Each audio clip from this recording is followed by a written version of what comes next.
Quiero saludarlos, en primer lugar, a las religiosas que están aquí, que educan aquí y que dan testimonio aquí. Quiero saludar a los niños y a las niñas de este Colegio San José de Champañá.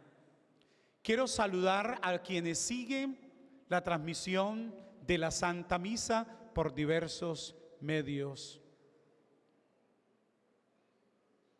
Este es el tercer domingo de la Pascua. Cristo ha resucitado. En la primera lectura, que es de los Hechos de los Apóstoles, capítulo 2, nos ayuda muchísimo a entender nuestra fe, a profundizar lo que creemos. Podría sintetizarse diciendo que es el querigma. ¿Qué es el querigma? El primer anuncio de Jesucristo muerto y resucitado. Cristo es el Hijo de Dios. Él cargó con nuestros pecados, Él murió en la cruz y Él resucitó para nuestra salvación. Él está vivo y vive entre nosotros. Hay que reconocerlo. Esa es toda la predicación que Pedro estos días asume y presenta. A Cristo, a quien ustedes crucificaron, el Padre lo ha resucitado, está vivo, está en medio de nosotros. Eso es lo que nos dice esa primera lectura, que es de los Hechos de los Apóstoles. Es el libro que más se lee durante este tiempo de Pascua.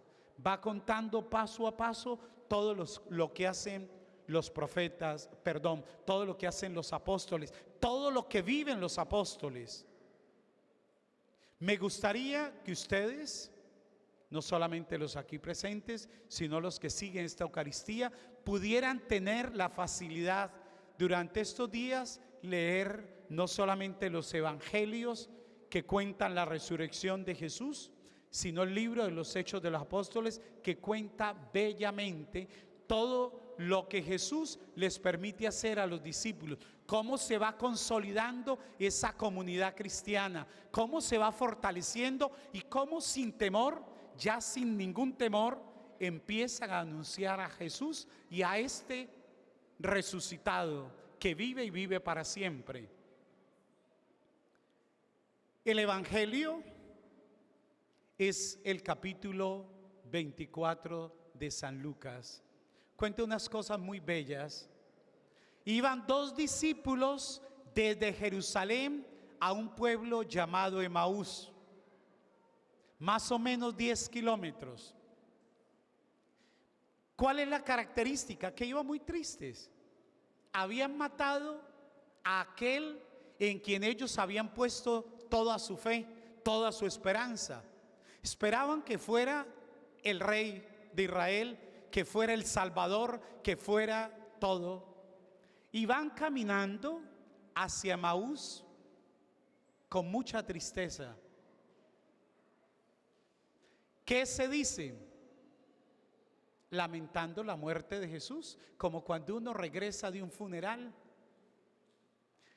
Mientras van de camino, Jesús se pone en medio de ellos y les pregunta a ver qué conversación es la que llevan. Y le dicen: ¿eres tú el único forastero que no sabe lo que ha pasado estos días en Jerusalén? Y Jesús les dice: ¿qué ha pasado?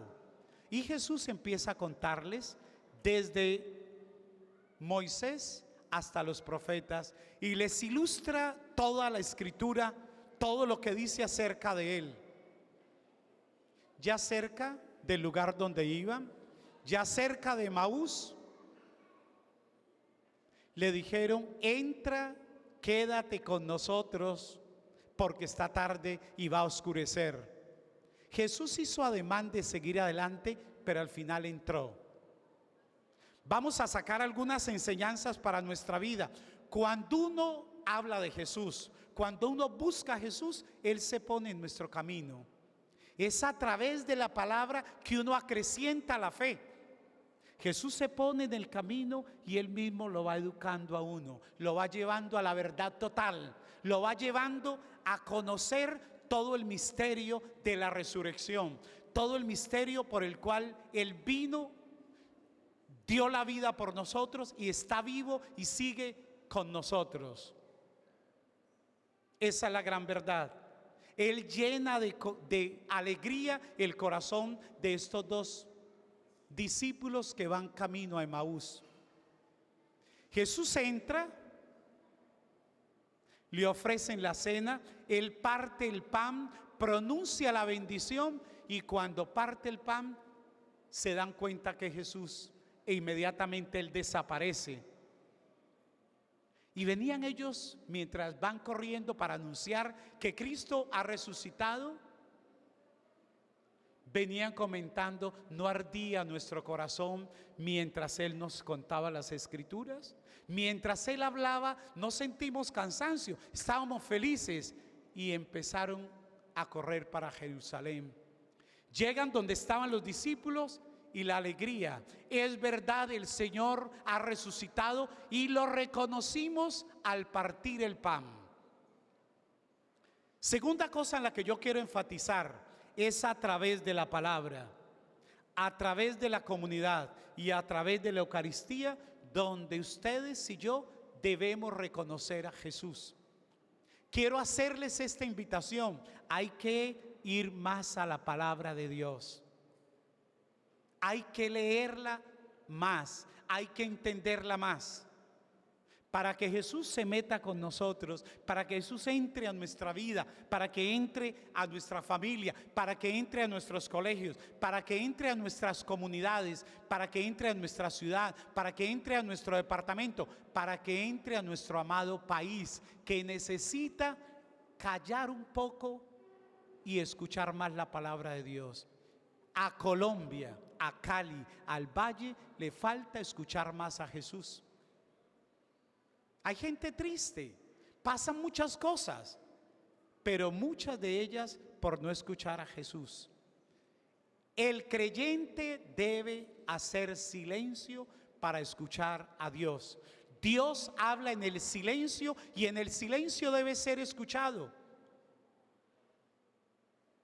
¿Cómo encontramos a Jesús? En la palabra, en la comunidad, en los hermanos y en la Eucaristía. Ojalá volvamos a la palabra, ojalá construyamos comunidades solidarias, creyentes, amantes de Jesús, amantes de sus hermanos, comunidades que respeten el medio ambiente, que respeten al prójimo, que respeten a Dios. Esas comunidades que escuchan la palabra, que construyen una familia creyente, esas familias, esas comunidades comulgan con el cuerpo de Cristo, asisten a la Eucaristía. Qué bueno, la Arquidiócesis de Cali está haciendo un énfasis muy grande en la Eucaristía, cómo relacionar a la gente con la Eucaristía, cómo volver a la Eucaristía, cómo descubrir en la fracción del pan la presencia de Dios. Y quiero decirles a ustedes hermanas, a ustedes docentes, a ustedes niñas y niños, a ustedes televidentes, les quiero decir, ojalá volvamos a la Eucaristía para escuchar la palabra, para estar en comunidad, pero también para descubrir a Jesús en la fracción del pan. La Eucaristía hace la iglesia, la Eucaristía hace la comunidad, la Eucaristía hace la familia, la Eucaristía hace el pueblo, hace comunidades vivas, comunidades que buscan el bienestar, comunidades que buscan la justicia, comunidades que luchan por el amor y luchan por la reconciliación y la paz. Que este domingo nos abra a nosotros también los oídos, nos haga vibrar el corazón, escuchando a Jesús que está vivo, escuchando a Jesús que nos ama, escuchando a un Jesús que nos quiere hermanos, a un Jesús que nos quiere en paz. Viendo tantas niñas y tantos niños en este colegio, ¿cómo no decir que amemos a los niños, que cuidemos a los niños? Esta semana que está terminando hemos escuchado cosas muy dolorosas contra los niños, papás abusadores. Ojalá que ustedes, niños y niñas, ustedes docentes, ustedes religiosas, podamos proteger a los niños, pero también les podamos ofrecer familias, ambientes saludables, ambientes sanos, donde ellos puedan conocer, amar y servir a Dios, pero donde se puedan desarrollar como verdaderas personas. Que el Señor nos siga iluminando, que el Señor nos siga fortaleciendo y que el Señor siga alimentando nuestra fe.